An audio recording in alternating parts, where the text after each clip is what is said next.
Welcome to IFE Talks, where we chat openly with guest experts on their time in the fitness industry and share some tips on what we can all do to improve. Right, so finally, welcome onto the podcast, man. Woo! Taken a few years in planning, but here now. Yeah, of super secret talks. So I imagine most people listening to this know who you are at this point, but for those who don't, how did you get started into fitness and where you are today? Oh wow. So I kind of went in a roundabout way completely because I finished uni being a complete wreck of a human being, and I just wanted to start training so I could stop being in pain effectively when it comes to just my body hurting from standing upright for half an hour. Right? Yeah. And I did what everybody else does, so I went to like a really cheap box gym. And it sucked because the only person you would meet there was this like one grumpy meathead with a tracksuit stuck in a Tupperware all day, so you would never get any help or anything, right? So it went nowhere.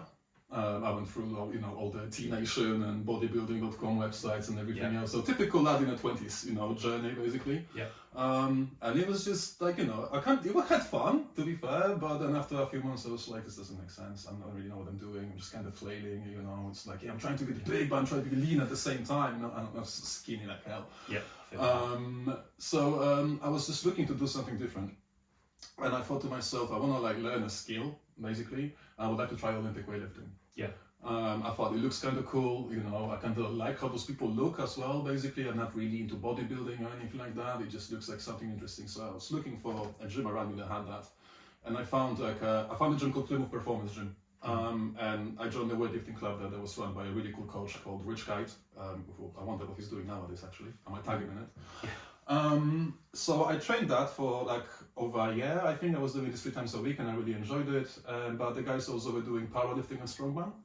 And it was a gym run by strength and conditioning coaches. Okay. So it was a completely different culture from what I experienced in a gym and from people I knew who were doing Virgin Active or whatever, basically. Yeah. It was a warehouse on an estate, basically. You had no mirrors whatsoever, 1 dumbbell rack, 3 deadlift platforms, 3 squat racks and some Atlas stones, right? Yeah. So I walk in and I'm like, what am I doing here, right? But it was great because people actually knew what they were talking about. They were very, very helpful. And, I did some Olympic lifting. Then the strongman coach would come in and be like, hey, do you want to pop in on a Sunday? Try that with us, So I started doing that. And I just kept training. And I had, times when I dropped off because I was like, I'm not getting anywhere. This is hard. I'm not progressing as fast as I would want to. Again, same thing here every day from clients, right? Yeah. One day, I was watching wrestling with my girlfriend at the time, and I thought to myself, I wonder if I'm strong enough to do this, if I'm actually fit enough. Now, bear in mind, I spent a long period of time at that point just abusing substances, basically, and being very, very unhealthy. I've mentioned that on my social media before. There was a period of time when I was homeless, basically, and whatnot, so I was starting below the level the majority of the people who come in to work with me starting at, right? Yeah. So I started doing that, and that's when I realized that training got me that good that I could do this. I was shocked. I was genuinely like, whoa, I can run, jump, throw stuff, and lift things, and pick up people, basically, right? So that's when I really started appreciating it. And I never thought about training other people. It was never my goal. If you told me back then I'm going to be a personal trainer, I would laugh at you. Yeah. And one of my coaches told me, you know what? You should try training people because you have experience of being coached. And just kind of stuck in my head. And my girlfriend at the time wanted to do a personal training course, and the company that we went with was doing 2 for the price of 1. Okay. So you both signed up and both went through the course at the same time? Yeah. So she finished her first. I did level 2, I just kind of couldn't be bothered to finish it. Yeah.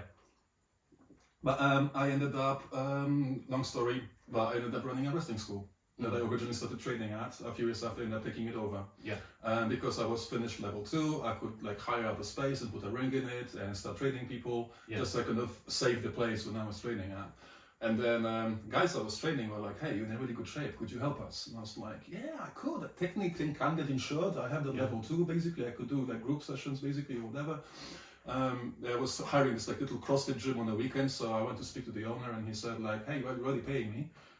You know where the timetable is. If you want to come in with your guys at some point midweek in the evening and train them, no problem. Just give me a free rein, you know. Nice. Yeah. And the gym was kind of similar to what I was used to. So kettlebells, tires, ropes, basically, and whatnot. So you know the fun stuff. Yeah. And like I knew also like for myself that for guys needed in a ring and for performance and like for conditioning, basically that's kind of what's going to be the most fun and kind of the most beneficial rather than just doing bench press and just machine bicep curls. Yeah, exactly. So we started doing that. And the guys started getting in a better shape. And we had a junior section on Sunday mornings, and parents were coming with the kids. And after a while, they were like, "Oh, those guys are getting in a better shape. Hey, Marcin, could you do something for the parents as well?" Okay. So I started like just randomly like helping people here and there, and that's kind of when I started thinking like, I actually enjoy this, and people do benefit in the same way that I did. Basically, they actually are getting stronger. They can do more, and they can tell. They are turning up to this wrestling training, and they can tell that they can move better, that they have better mobility, and they can handle a lot more, you know, effort basically and whatnot. And this wasn't. It was normal people. Just like, a lot of them are just nerds, basically. Yeah. You know, I'm a massive nerd. That's normally the way, isn't it? Yeah. Yeah. But you realize when you train for a little while, the training is super nerdy. So Yeah. if you like being a nerd, training is excellent for it because it's a rabbit hole with no end, basically. Yeah. And then I moved to Norwich for wrestling because I got offered to do this semi-full-time, basically. I thought, yeah, YOLO.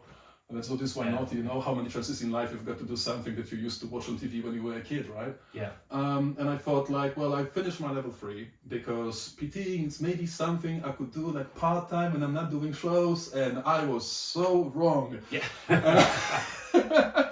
So, you know, I finished my level 3, started working at the gym group with you, which was quite funny because I nearly got fired before I even started. Have I even told you that? Oh, I don't think I've heard this. So, if my old managers are going to listen to this, they're going to piss themselves laughing. So I already had a shift set up when I was supposed to start, and I was doing a wrestling training camp, and I tore my ankle 3 days before I was supposed to start. I remember you hobbling. Yeah. So I completely destroyed my ankle, and I had to email them and be like, "Hey, I won't be able to start because I physically cannot walk, right?" And so they were like, "Oh, okay, no problem." But I was dumb enough to agree to do 2 days of shows in Isle of Wight with that ruined ankle. So I kept telling everybody, "Don't post anything on social media because if anybody sees me, I'll get ejected from that gym before I even started, right?" So about a week later, I came back, and I was actually screwed, right? I turned up, and the manager sat me down, and he was like, "Yeah, we didn't believe you. Well, honestly, we thought you were already making excuses." And I'm just like, shit. "Oh, shit." Yeah, at least I didn't see those pictures. So I showed them my ankle, basically, because purple, it was actually black and purple. They're like, "Oh, you actually destroyed your ligaments." I'm like, "Yeah." So I met you. Yeah. You know, and I started, I kind of thought like, I have no idea who I'm going to be working with or how that works. One of the most demoralizing things that one of my friends told me, because I told him like, "Yeah, I'm gonna start training people here in Norwich and whatnot." He used to live in Plymouth, and he goes, a mutual mate of ours is like, "Oh yeah, well, this guy can do this in Virgin Active. You can definitely do it." And I'm like, "Oh my god, Yeah. if this is the bar, Yeah. that this isn't gonna be great." But you know, I started just talking to people, and you know, the benefit kind of being in a place like this is that you have everyone walking through, right, of different shapes, sizes, ages, experience levels, you know, and whatnot. So if you want to train people and get good at it, this is the way to kind of do it. You talk to as many people as possible. So that's kind of how it started, really. Because you were there full time from the start, basically. Not in the sense that the gym gave you full time hours, where you had a full book of clients. And I was like, "I'm doing this full time." Yeah, you were there from like 8 or 6 in the morning till like 9 or 10 in the evening, basically every night until you were fully booked. I used to turn up at like 6-ish, 7-ish, and stand by the door and just smile and say hello to people. Yeah. That's legitimately how I started. I was super nervous because like I had no idea what it's gonna look like, right? I thought to myself, like, right, I'm in pretty good shape. I'm not the biggest though. I'm not the most muscular jacked guy on the planet. I'm not the strongest guy ever. I'll bet it's gonna be just full of really fit, really, you know, amazing people. And it turned out that not exactly the case. No. And it doesn't matter in the slightest. Yeah. Not in the long run at the very least. So yeah, I've just been there every day talking to people because I was very uncertain of my own ability. I kind of didn't put the pressure of myself of I need to get clients, I need to get X amount of people this week. I just thought to myself, I'm gonna start with having conversations with people. So I set myself a target of I'm gonna have 2 or 3 conversations every day about training with people who go there. I'm not gonna ask them to train with me. I'm not gonna offer them a session. I just want to talk to them about training. And that kind of, after a couple of weeks, built me up confidence, because you know how it is when you first talk to clients, you give them some advice, you ask them for a consultation, and you go, so would you like to pay me maybe? Yeah, exactly. It's such an alien like, thing. Yeah, because you're not used to it, right? Yeah. It's just, I think it's really, really weird, because I don't see this in any other industry. No. I've never seen a barber or anybody else be shy about asking for money, you know? Yeah, And for you some sure reason, you want to pay for this? yeah, it's like, £25, I guess? Yeah, it's gonna be, you know, a couple of £100 a month. Yeah. You know, I've never really had a lot of money myself, basically. So, like, I used to pay for a coach because I found a massive value in it, right? But then I thought to myself, man, my coach was amazing. He was a guy who ran the gym, Will Badenoch. He was a fitness instructor for Royal Marines, if I remember correctly. Yeah. And he was an SNC coach in like a big boxing club, basically. And he was just insane. I used to train Team GB bobsled team we had, and I trained alongside of a guy called Tom Barlow. Yeah, he was a multi-time world champion in Brazilian Jiu-Jitsu and stuff like that. Okay, so very legit. Yeah, like really serious people, you know. So I went from this like box gym, and suddenly I'm in this estate warehouse, basically full of these insane athletes, you know. I'm like, whoa. So I was thinking to myself, like, oh, can I make that much impact on someone? Right? But yeah, turns out you can. So I had no idea what my demographics is going to be. I thought it's going to be like lads in the younger 20s who are going to want to get stronger, or they're going to be impressed by the fact that I'm big with a massive beard, right? Kind of works. Yeah. And now, you know, well, I've been doing this for 6 years now, nearly 7. And like 80% of my clients are women. Yeah. Well, that was one of the things I was going to mention. We had someone message to say things to talk about and cover, and mate, one of the things was fitness around women, because we were kind of everyone goes through phases and like your demographic changes, but we definitely went through a period where majority of our like clients were girls, basically. Yeah. Would you say, I think I already know the answer basically, would you say there's any major differences between training guys or girls in your experience? Absolutely. Yeah. Absolutely. Yeah. Women are way easy to work with. Yeah. Yeah. Like no ego. Yeah. No ego whatsoever. They come in, they say, I want to learn, and they learn. They're not trying to question you. They're not trying to show off, because the guys have this weird thing, and I'm not trying to piss off guys who are gonna watch this, by the way, but this is honestly a thing, right? People come to you for advice, and you give them answers, and they are trying to show off as if they knew better. And it's like, but you came to ask me for help. Why are you acting like you know things? You don't, right? Yeah. And I never had that with women. Yeah. Never. And they just seem to take on the advice a lot more, basically, and they ask a lot more questions, basically. They don't try to, like, there's this weird thing with fitness. As I ask people sometimes, right, before you learn how to drive, did you know how to drive?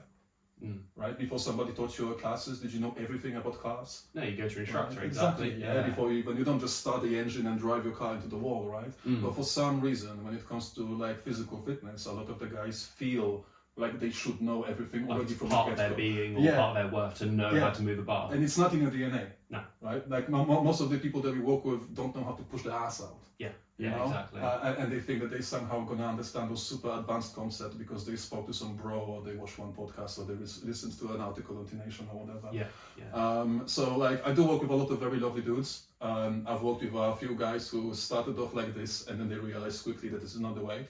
But in general, I find women to be easy to work with. I know you mean. It's general rule of thumb is that guys seem to have or feel like they have something to prove a bit more. Like I've only ever had one client throw up during a session, and it was when we were at the gym group and they were doing those trial PT sessions. He's come in for his free half hour. First time I ever met the guy. All right, we're gonna do a little bit of a warm up on a rower, then we're gonna do some weights. And so we do the row, like, right, I only want you to build up to like an RPE 6, and like you can either think of it as 6 out of 10 effort or 60% or 40% left in your tank, but I don't want you maxing out on this. Just 60%, I'm not really fussed about the rest of the numbers. And so he starts gunning it on this row, like getting into like 145, 500 meter splits. I'm like, is this 60%? He's like, yeah. I'm like, no, it's not, but I can only tell you to do 60%. If you want to do more, then you do more. So he's gunning it for the first couple minutes. I'm like, right, so this is meant to be like a 5-10 minute warm up. I'm gonna make it near a 5 based on how hard you're pushing this. And he did like 4.5. He's like, can I quickly nip to a toilet, please? I'm like, yep, off you go.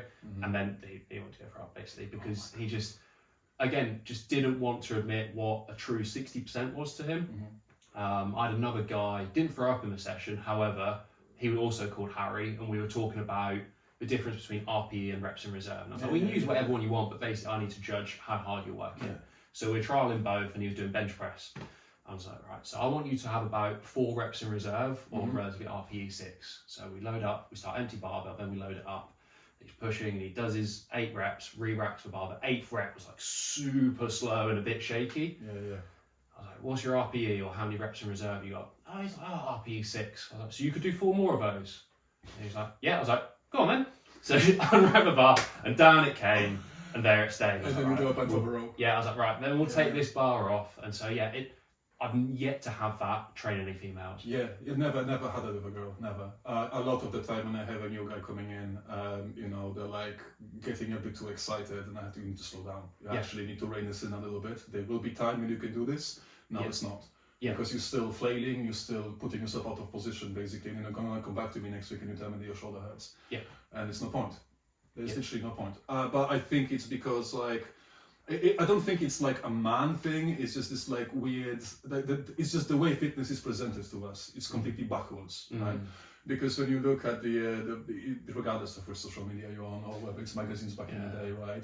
It was from the bodybuilders in the muscle and fitness basically back in the day when we were kids, being like, oh, you need to lift heavy, you need to be there for 7 hours, you know, 11 days a week, or whatever, and then kind of switch to like, oh, you need to do this like flailing around basically. Whatever you do as fast as you can in the short time possible. Yeah. And you know, make sure that you're dripping sweat and you're huffing and puffing because you need to grind, #grind, and you need to hustle and you, oh god. And it just doesn't work that way because it's a great way to injure yourself and get no results whatsoever because that's not how your body works. Yeah. Especially if you haven't done anything like that before, right? People come in and they're like, yeah, but what about HIIT? And I'm like, okay, can you run for 15 minutes in a steady tempo? Yeah. No. Okay, so why do you think like You see this, it just takes a different name. It's like high rocks nowadays. But similar thing, just don't worry about whether you can do it very well, just do it as fast as you can and get the best time as possible. Yeah. Which like, you know, like once you know what you're doing and you're pressed for time, right? But you understand the movements, you can go, okay, I'm gonna do a barbell complex today. I'm gonna do 5 exercises back to back with the same weight about putting the barbell down. Yeah. Is it the best way to train? No. It's in the long run, right? You wouldn't program that for someone, okay? No. But you have somebody going, hey, I only have half an hour to train today. I already know I'm going to miss out a session. I'm quite efficient with this implement. I just want to get in and get it out and make sure I do push-pull and a squat and a hinge. Yeah. I'm like, cool, yeah. Put a barbell on, do a front squat, do an overhead press, do an RDL, do a bent over row. Don't put the barbell down. Do it 4 times, go home. Yeah. Right? But that you need to actually know how to do those things. You need to know what your RPE is. You need to pick the weight correctly. You still need to do your rest breaks, so you still need to understand like what the rest break is. And like, you know, you don't have to do 60 seconds. It's absolutely fine to do 90 or 120 or even longer if you feel like it. Yeah. And like people are shocked when you tell them this. Oh yeah, they think you're cheating if you take like a 3 to 5 minute rest. Yeah. So I know this is what you should be doing if you're doing it at this intensity, at this rep range. Exactly, but it's because like when we're looking at, you know, the workout of the day that we see on Instagram, right? It's never talked about like the quality of movement is what matters. Yeah. Like it's like if you just do every rep by flailing about, you're not getting the right contraction that you're looking for. Yeah. You're not getting the right stimulus. Basically, you're probably just throwing your joints out of position. But there is also this, and this has been forever. You know, like you need to feel like you're working. Yeah. Right? Which and the truth is, you will very often not feel like you're working very hard. No, you want to feel like you're out of your comfort zone, but you don't need to be redlining everything. Yeah, exactly. Yeah. So, like, you know, and so people need that explained, that there are moments in your training when that's appropriate. And there are times when, you know, you build up your training in phases, and there will be a time when you want to kind of push it. And then you tell people that deload exists. Yeah. And this is like you just, you know, explain black magic to people, basically. Deload, you're telling me to drop the weight for a whole week. Yes. Yeah, and you will come back feeling better and stronger. And you'll get stronger, literally, right? But it never gets explained because it's not exciting. Yeah. Yeah. Right? Like they, what I always have with new clients, and this is to the point when I'm gonna start writing memes about it, right? The stuff that breaks them the most, it's the stuff that would never get a like on Instagram. Yeah. It's gonna be like the stuff with resistance bands when you make them hold an isometric hold, right? Yeah. And just like very, very simple stuff because you know the hips are unstable, you know the ankles aren't, you know, lining up with the knees, you know what's wobbling, right? So you make them do something like this, you demonstrate and they go, why am I paying for this? And then they attempt that and they suddenly realize that this is like one of the hardest things they've ever done in their life. Yeah. Yeah. But yeah, unfortunately, like to this day, I see people, like I've genuinely had it a few months ago when I was waiting for a client and, you know, I was scrolling through my feed and that was a workout of the day, right? And then 15 minutes later, I have literally seen a PT do that workout with the client. Well, I remember being in a staff room and seeing people scroll through and be like, that looks good. I've got 4 sessions this afternoon and we'll be doing that. Where's the personal part of this training meant to be coming in? Exactly this.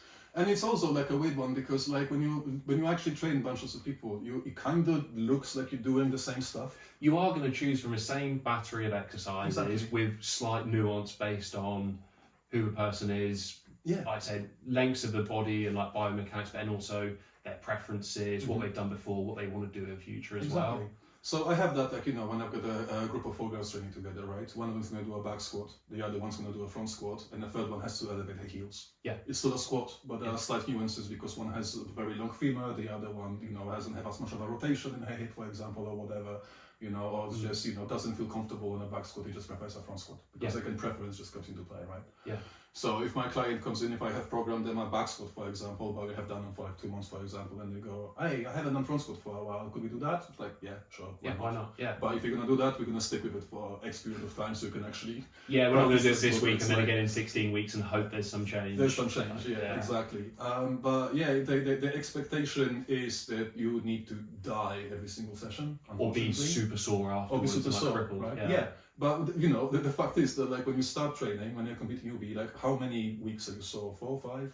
Tops, maybe, depending on how if hard you're you eating push well it and and how well sleeping you well, recover. But then suddenly you're just not sore anymore. Yeah. Right? Yeah, a little bit.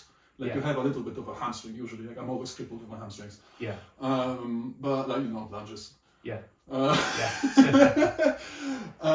But like then you change up a program a little bit. You have a new stimulus, and your body gets sore again because it's a new thing that you haven't adapted to yet, for example, right? Yeah. But like it's a funny conversation I have with new people when I tell them that the first 2 weeks of training, it's gonna be me talking a lot, and then it's suddenly gonna get really hard. Yeah. Because I'm gonna be talking a lot less because you're gonna understand what we're doing. Yeah. And the sets are gonna increase, and the reps are gonna increase, and the weight is gonna increase, and then you're gonna notice that. Yeah. So just like one thing I always tell people, like this isn't rocket science. This isn't complicated, really. Like for what you need to know to do this right and keep doing this for the rest of the life, for the rest of your life, you don't need to know everything about this. You just need to know what's right for you and how to do this and when to do this, basically. And then, like, if you want to push it a bit harder, then that's up to you. Yeah. Really. But that's genuinely it. Yeah, I know what it is. Once people get that proprioception and knowing, right, even though I'm not looking at my hips, I know the difference between my hips being here and my spine being like this and my hips being there. Yeah. Once you get that and you apply progressive overload and you have some sort of critical thinking in terms of, is this a good idea to do a load of overhead press after I've done a shitload of lateral raises? Exactly. Once you understand that, it is as simple as it needs to be for you. Exactly. But yeah, like you said, it's not marketable, it's not sexy, it doesn't sell for people. That's what the masses don't see. So it's definitely hard, right? It's hard work. Don't get me wrong. It's not always nice. You don't always love every workout. Right? No. Sometimes you go in and you go, I don't really want to be here. Yeah. And I hate this dishonesty in a fitness where everybody acts like they love every single minute in the gym. Yeah. It's not true. We know it's not true. We have worked with athletes, like I've worked with a pretty high level people, who sometimes are cursing me out, and I know people who love it, who genuinely love it, and they turn up because they're a bit more stressed and they had a bit less sleep, or they've been dealing with something else, basically, just that particular session just feels like shit. Yeah. And it is like that sometimes, Or you have people become martyrs and like, I have to get my head down and grind and go to war in this sense. It's not that serious. Yeah, you're not in the trenches, mate. It's just a workout. No, you just probably want to be a bit healthier and look better naked. Like it's not more serious than that. And like even with people who like play contact sports, basically, right? You tell them, like I quote my old coaches a lot. So I sound really smart, but it's because I get trained by really smart people. The dumbest thing you can do if you're an athlete is to get hurt in the gym. Yeah. Right? Because then you can play. Exactly. Yeah. That's the opposite of what you're trying to achieve. Opposite. Yeah. This is supposed to supplement you, help you run faster, jump higher, throw further, basically, or be more stable so you don't get broken if somebody runs into you and tackles you. Yeah. But you're not meant to destroy yourself on a bench press or blow your knees out doing something that you're not meant to be doing, right? Yeah. So especially then, I really hate it when people are like, we're gonna train like an athlete, and they do some flailing around like a clown crack, basically on the stability ball, basically, when you're just like, why? Yeah. What part of your athletics is that going to translate? Are you running on a pitch or are you running on a waterbed? Exactly. Yeah. Literally. So you know, but people obsess with specificity a lot because everybody likes to have a gimmick, right? In training. Yeah. And everybody is like, oh yeah, you need to do it that way, and this way is the one way, and this way is the other way, and like there isn't one way. No. There just isn't. Like whatever goal you have, unless you are very, very specific, right? So if you're a powerlifter, squat, deadlift, bench, and whatever helps you with assistance with that, right? That's all you're doing. Yeah. And that's genuinely all you're doing. It, yeah. And that's your sentence until you retire to do those 3 lifts and maybe 6 other exercises on rotation. Yeah. Right? Yeah. Because you do 2-hour sessions that literally contain 3 movements. It's the most boring thing on the planet. And your life and your value and everything is dictated on your performance in those 3. Exactly, right? And I'm not dissing powerlifters, you guys are great. Yeah. But for people who just going into the gym and they're trying to move a bit better and feel a bit stronger and maybe look a bit better, you know, just generally have a easier life basically and not having the back hurt when they're sitting down, right? This just sends a completely wrong message because it tells them, oh, you want to have a strong back, you need to do 1 rep maxes on a deadlift. No, you don't, you really don't. And you can see how someone new to the gym would connect with dots in the sense that I'm lifting this much, I want to get stronger. Look at this guy, he's really strong. He's really strong. Let's do what he does. And it's like, he's very strong for a specific set of things. Yeah. And so if you just want to get strong for general everyday life, then maybe have a look at hex bar, maybe pick up like a multi-grip bench press or a safety bar and these sorts of things. Yeah, like, you know, you don't have to do those movements just because somebody else is doing them, right? Yeah. And even then, like, if you like literally not an athlete who, you know, performs in barbell sports basically, right? Yeah. So you're not Olympic weightlifter, CrossFitter, powerlifter or anything, right? Yeah.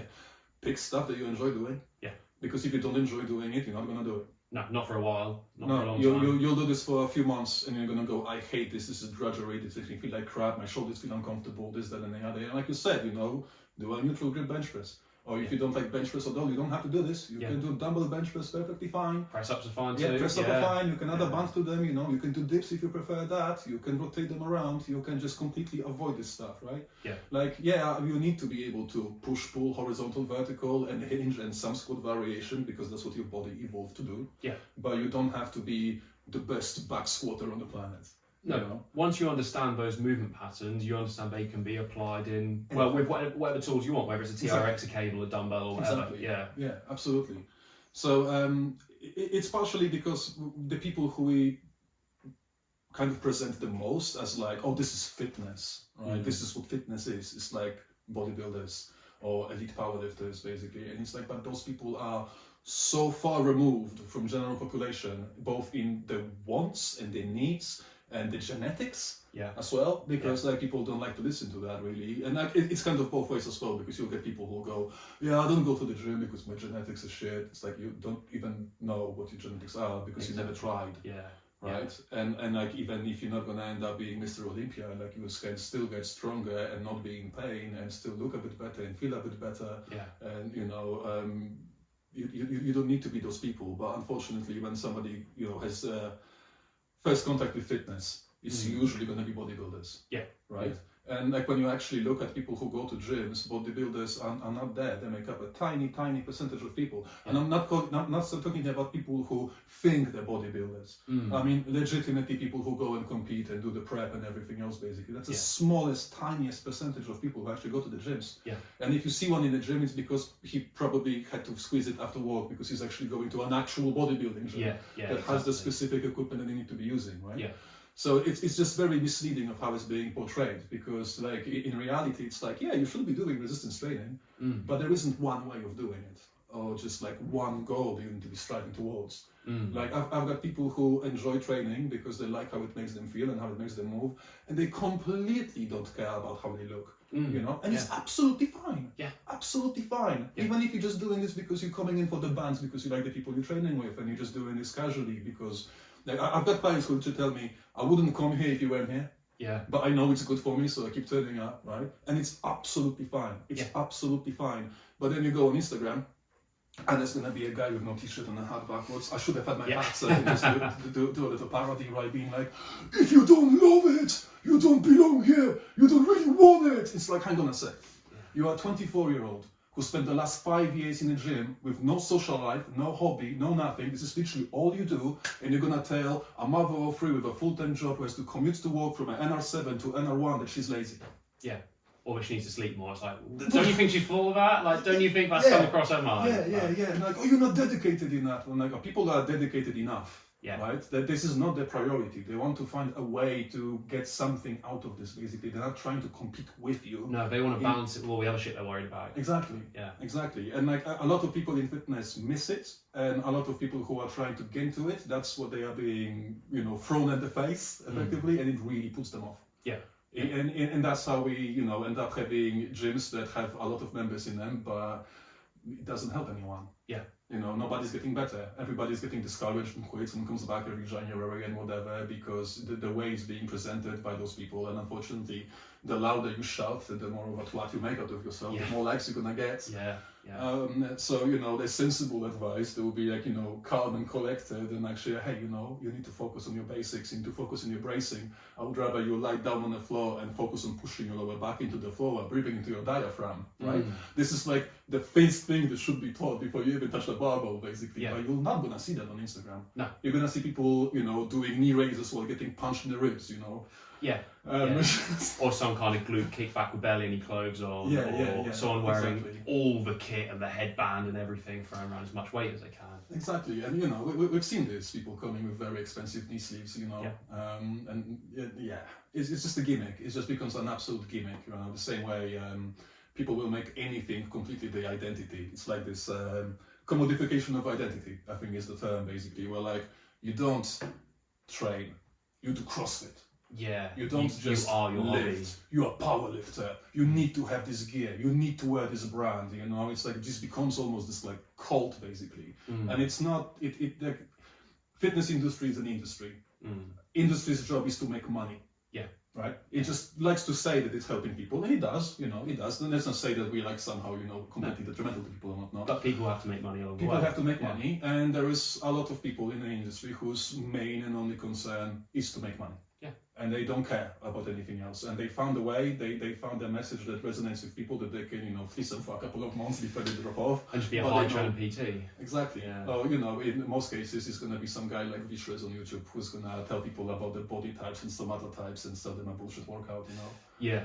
Yeah. That's usually what we're competing with at the moment, right? Because the thing with crap PTs is people very quickly figure out that they're crap PTs. Yeah. And they don't have clients. Well, yeah, that's the thing. Like, even when we were working in like one of the bigger commercial gyms in the city. Was it 7,000 members? Yeah. It peaked about 7,000, and there was was there 15 of us At PTs most, on the board at the most? Yeah, 12 to 15, yeah. And you'd look at that and you think, right, there's 15 personal trainers. I'm going to see 15 people all the time, and really you just see like 3 or 4 of us there most of the time. 3 or 4 people there half the time, and 3 or 4 people like clean machines, basically. Exactly. But it was exactly that. There was a lot of entitlement, like genuine entitlement, right? Because we have known and worked with people who looked amazing. Yeah. Right? Yeah. Who literally looked like Greek statues, basically. But they were so disparaging towards everybody who wasn't like them that they put no care whatsoever. Well, that's the thing. I've had friends and like colleagues and stuff before who, as they get qualified, it's like, so what's your demographic? Who are you going to work with? And I'm like, people like me. And I'm like, have you ever had a coach? Have you ever gone to a person who's like, no, I don't need one. I'm like, so how are you gonna sell? How are you gonna like communicate this? I don't know. And they're the people who get qualified and they think, right, I'll go work at this gym. There'll be 20 people lined up on my first day to pay me and start working with me. Basically. I'm gonna oil up and take some pictures holding dumbbells with my t-shirt off, and the people are gonna throw money at me. And it's then like, people will want great, yeah. line up. There's 10 other people like you. Exactly. Yeah. Bigger, more experienced, more impressive, taller, better looking just because they're prettier. Yeah, especially nowadays, since everyone has gone online since the pandemic.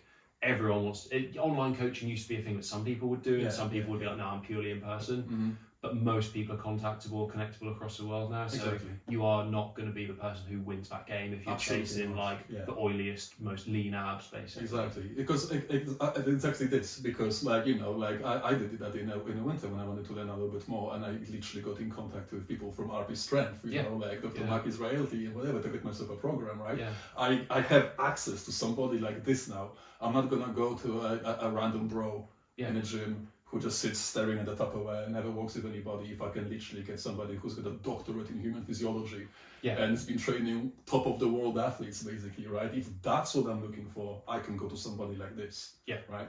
But so it's kind of good that those people do get weeded out, because we have seen so many come and go. But also, unfortunately, people do get fooled. Right? People get lost along the way. They'll come in and they look at this guy and they go, wow, he does look amazing. He must know what he's talking about. It's like, yeah, he does, in how to make himself look that way. Yeah, exactly. That's it. That's all they know. That's all they've ever done. And chances are that person spending so much time on themselves and making themselves a certain way, they might not have all the time or compassion or empathy in the world to get loads of other people to do the exact same.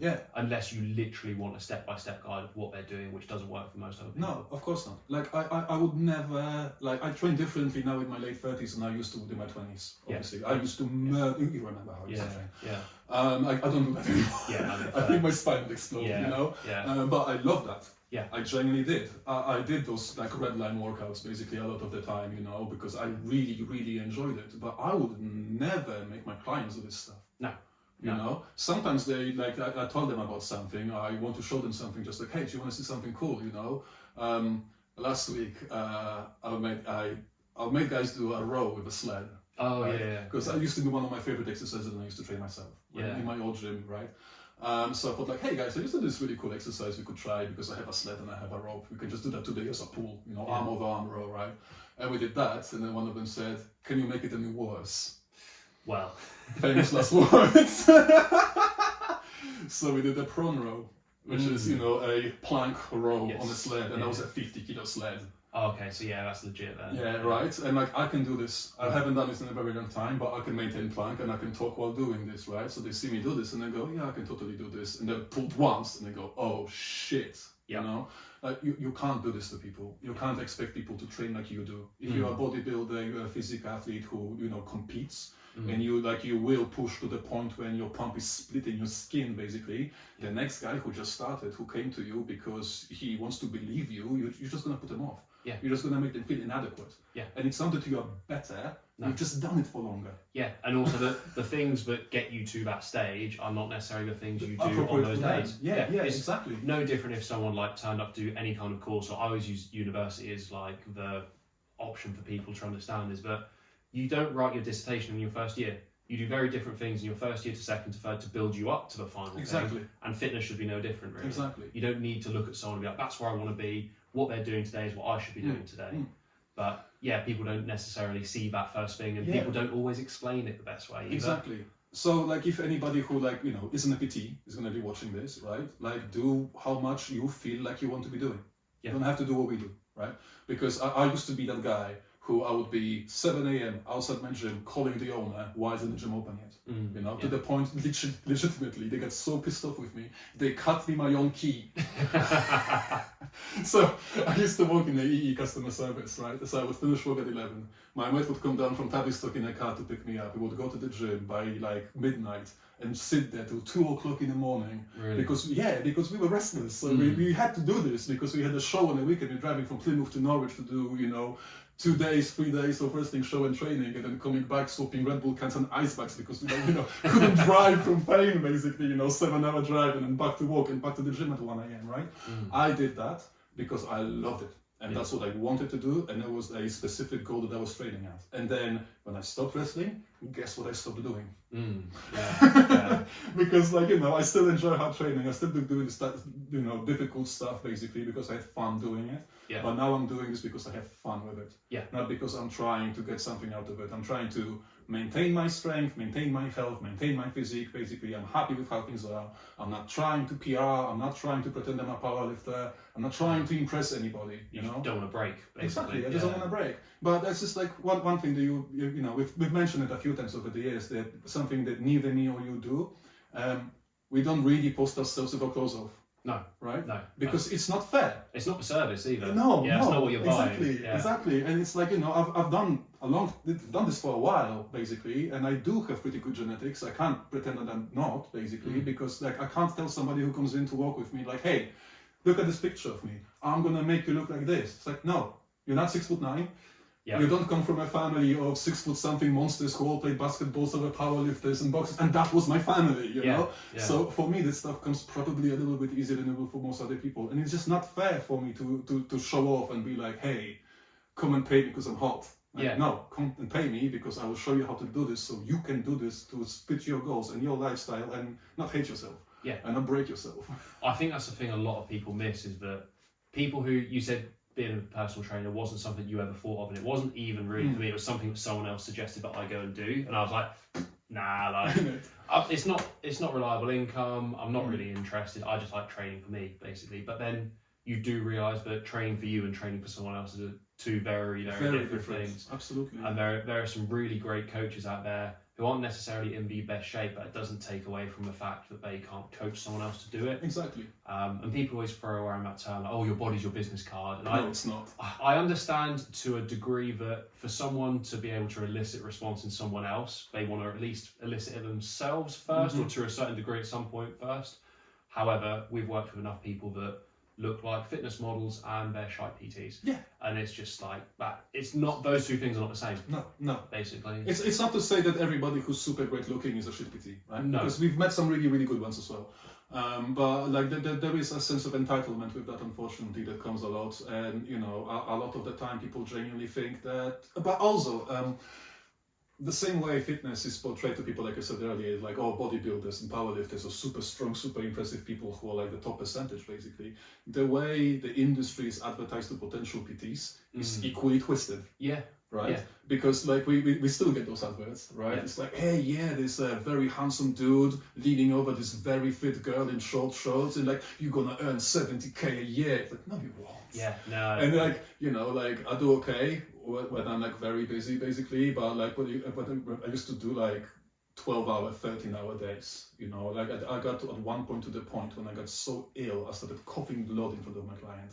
You know, that was the moment I was like, what the fuck am I doing? Yeah. You know? So like, yeah, sure, you can make quite a lot, but at the end of the day, there's only that many hours you've got in a day. Yeah, and you certainly won't do it early on. Like I always say to people, the first year, think of it like an apprenticeship. If you count up the hours you'll put in and the money you'll receive, it might be around minimum wage, but like realistically, you put in those hours. Yeah, you work hard in the first year or so to build your client base up, and then once it's there, you still work to keep it running, but at least the money flows a bit more then, where it doesn't initially. It definitely took me, I would say, a year before I was like, oh man, okay, this is actually a job. Yeah. I don't have to like, you know, really count my pennies basically and whatever. And then like maybe 2 years in is when I was like, okay, I'm getting this now. I've got the word of mouth, I've got my testimonials, I've got some results, basically people are happy, I've got a client base that stays with me because they enjoy training with me. But it took a lot of work. Not just, you know, sitting in a staff room staring into the Tupperware and complaining because people don't want to throw money at you. Exactly. Yeah. Because I used to do this game. It was really shitty of me, to be honest. I would sit with PTs by the table, right? And they would sit there going on about like, oh, just nobody wants to work with me, and I'll just tell them, point me a person on the floor. And I'm gonna come back and book in the calendar. Because like you just actually need to go and do it. You actually need to talk to people and show them that you care and like, you know, offer some advice, you know. Like you don't even have to go and tell them straight away that you're gonna give them a session. Just say, hey, I saw you do a kettlebell swing. Would you like me to show you how to do this a little bit better?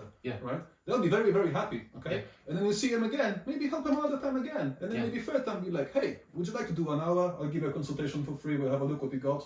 And then like if they want to work with you, they do. If they don't, no pressure. They might come back 3 months down the line. But by then you've spoken to 10 other people at that point and someone else has. And also by that time you've already had that person 2 other times. They're gonna come to the gym with their friends, they're gonna tell them, hey, this guy helped me, go ask him for advice. You know, or somebody else is gonna sign up with them in a few months, you know, we'll go in for the first day and they'll go, hey, Marcin, you helped me a few months ago, could you help my friend?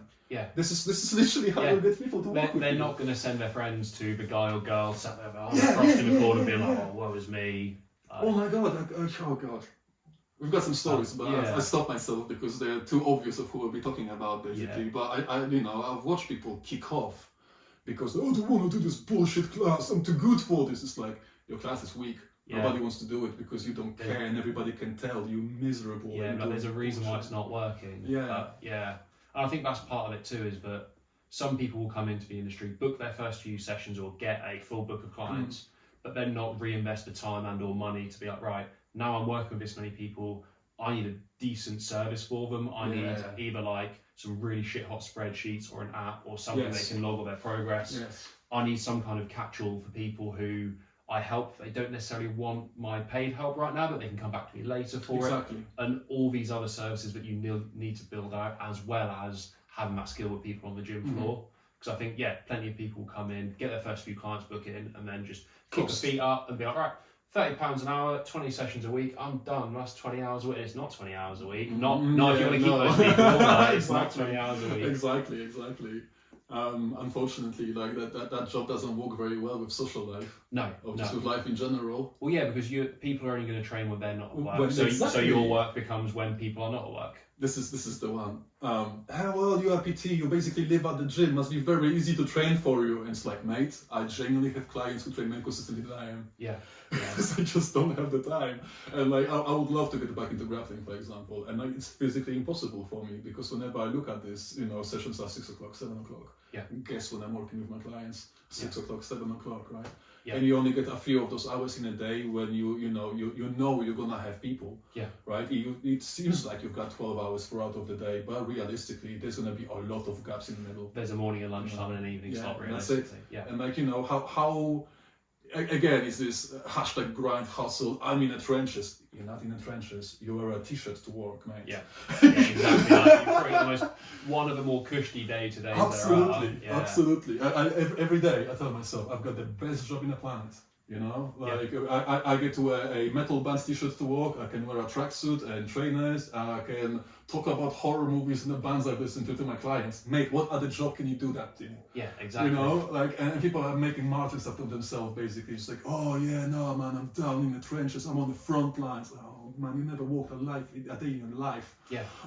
Like you're working in a gym based around a passion and a hobby of yours. Chances are you're self-employed and you don't have a shithead boss to reply to as well. Exactly. But people want to make martyrs out of themselves. Really, yeah. And I don't understand why everybody is just trying to look more hard done but like, it's also annoying because it's such a posturing basically of like, yeah, I'm grinding and I'm hustling. So no, you're not. You're literally on your phone crying in the Tupperware in the staff room all day. Yeah. I don't see you grinding. Yeah, I don't see the results of anything of you doing. I don't see any reviews. Your Instagram profile is full of pictures of you. Yeah. You'll keep talking about your personal training, but who are you training? Where are all those people you're training? Yeah. Where are those people talking about you? Where is you showing the work that you are doing, right? Yeah. It's really annoying. I do occasionally talk to younger PTs, right? That they'll ask me, it's like, hey, I can see you're a bit busy and how you're doing it. Like, and some will get it that like this isn't about you. Yeah. Like, you don't matter. Yeah. Like, it's your clients that matter. This is the outcome of your work. This is what's gonna bring you more clients. Not what you look like. Not what your flailing workout looks like. Not you doing some TikTok dance or whatever the challenge of the week is, basically. Like exactly. None of this matters to anybody. Yeah.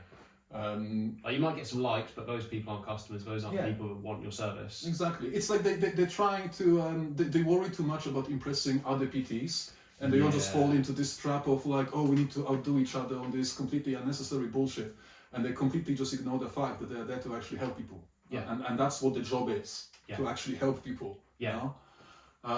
So it's a difficult one because there should be a lot more really good PTs, but there really isn't. No.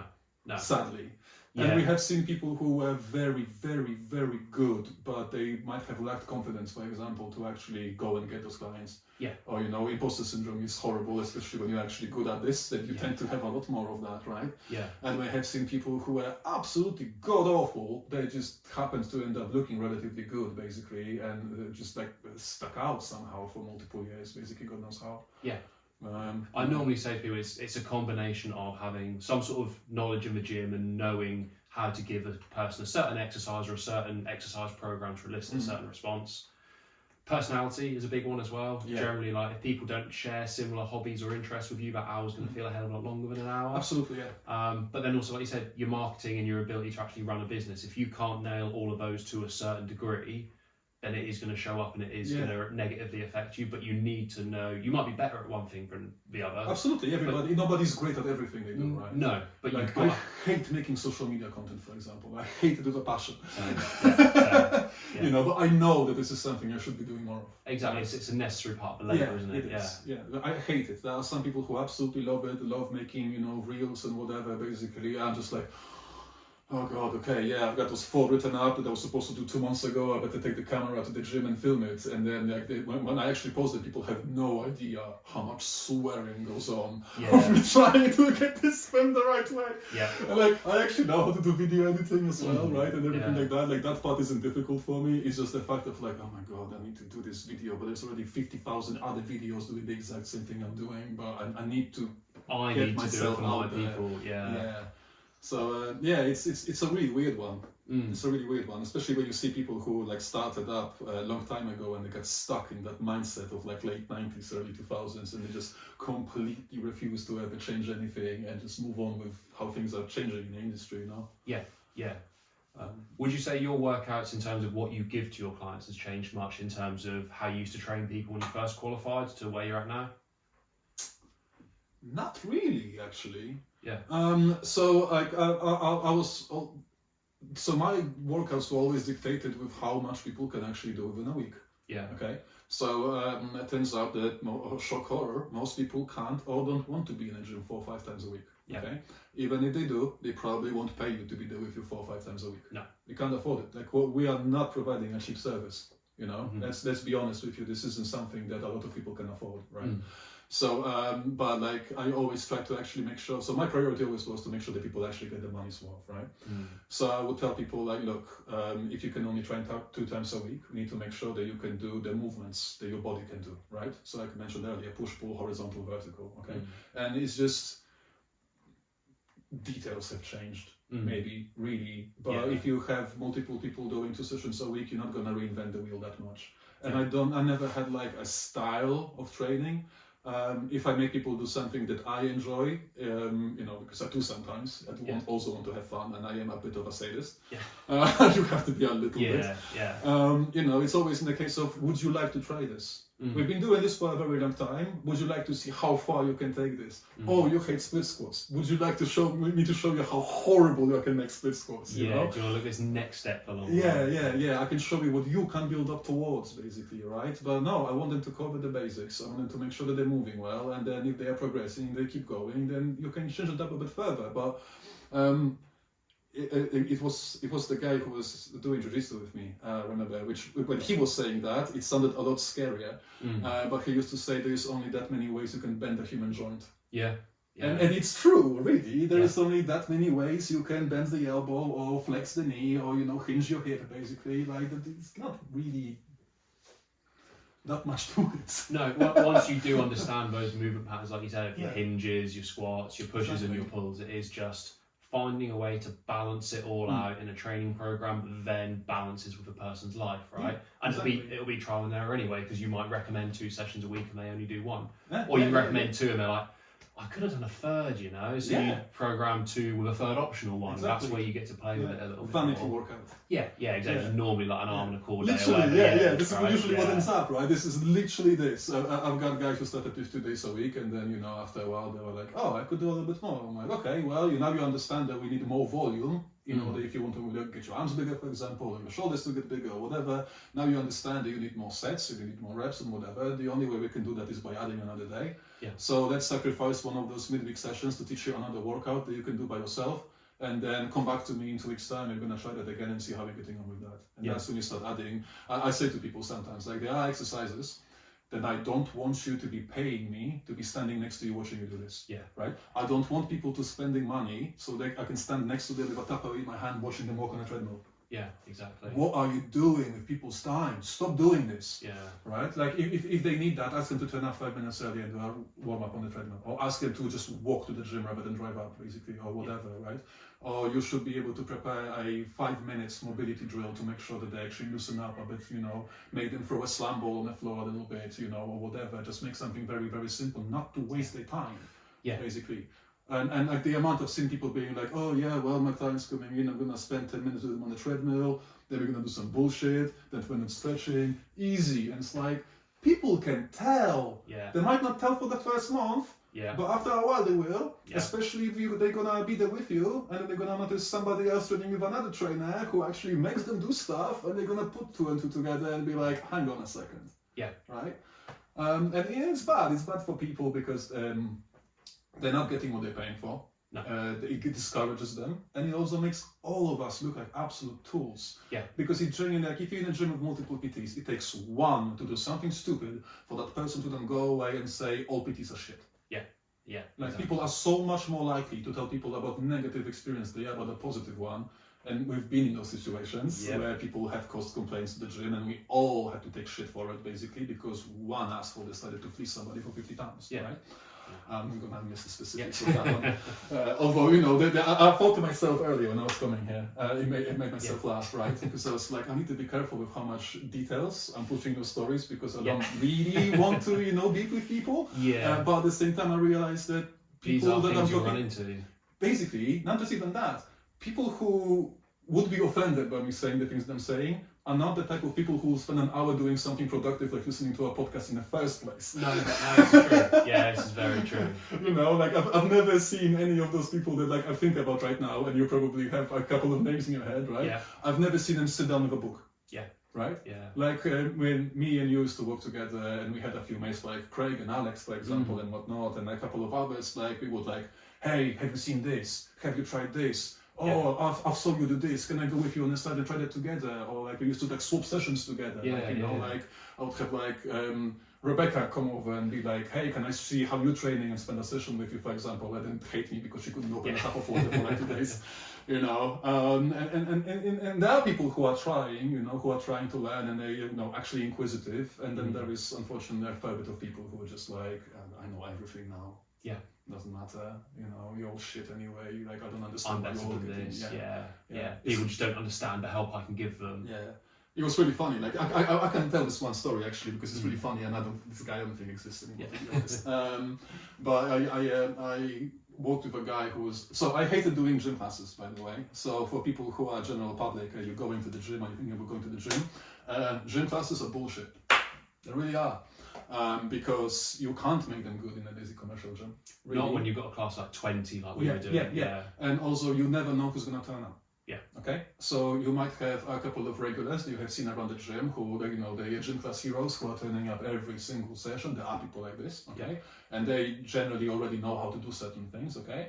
But then you might prepare something that's quite challenging, and you're gonna have two people coming in who go, I just signed up to the gym. I thought I'll have a go. There was a class in the system, and you go, oh, I'm gonna kill you. Yeah. So and I try to get creative with my classes. And you remember, I spent like 6 months of refusing to do them. Yeah. When I just was like, I'm not doing this. I'm not doing classes. I'll do everything else. Don't make me do classes. And then it changed, and I had to do a class. So I thought, right, I hate this so much, but I'm gonna try to make a good class. I'm gonna try to make something so there's some progression. So some people who turn back, I'm gonna give them some options to make it a little bit harder. Okay. Yeah. And the class that I did, because I hated doing them, suddenly became very, very popular. And there was another person doing a class directly after me. I remember this. You remember that one? Because you have your own story of that guy. Who nobody would do his classes because they were garbage, you know. He would just make some like step-ups on a tiny box basically or whatever, and he was a super fancy bodybuilder. He fancied himself, right? Yeah. And then, because people weren't happy with his classes, I got asked to do another one because one was fully booked and people were actually complaining that they can't get on my class. So I said to management, right, well, you know, I'm on a shift anyway, I've got time to kill because, you know, you're kind of bored after you're done a cleaning, you're talking, you get to like 7, 8 o'clock, there really isn't that many people to talk to anyway. Yeah. Also, you're probably tired, you want to go home yourself. Like, let's be honest, people, PTs get tired and the caffeine addiction is serious. Yeah. I ended up having another class and like straight away got fully booked. You know, so I'm having 2 back to back. And this guy got so pissed off because I wouldn't charge for my classes. And I was like, dude, I don't care about charging those £2 from those 10 people, basically, because we had an option of charging, right? So I don't care. I'm just doing this to kill time and do something fun with people, basically. Do a couple of different exercises they might have done on other classes. Like this is just for fun. This is just to give something people, and because I have to do this in this gym.